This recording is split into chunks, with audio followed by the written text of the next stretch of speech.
যে এখানে কোনো লোকজন নাই, প্রায় একটা বোট আসছে সকাল, এখন বাজে প্রায় 11:30, এই ভিতর মাত্র একটা বোটে 2জন লোক আসছে।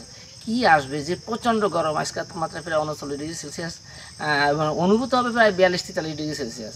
তা সেই অবস্থায় আসলে কোনো লোক বের হচ্ছে না, সবাই ভিতরে আতঙ্কে আছে যে কোনো সময় নগদ পেমেন্টে 500 টাকা পর্যন্ত ক্যাশব্যাক আর লেনদেনে প্রতিদিন ডিপ ফ্রিজ এবং ঘন্টায় ঘন্টায় এসি টিভি সহ দারুণ সব গিফট। হিট স্ট্রোক না হয়। আমাদের অফিস থেকে একটা চিঠি আমি গতকালকে পাইছি যে হিট স্ট্রোকের সম্ভাবনা আছে, সুতরাং সবাইকে সাবধান থাকার জন্য বলা হয়েছে এবং প্রচুর পরিমাণে পানি খেতে বলা হয়েছে, কিছু কিছু নির্দেশনা দিয়েছে।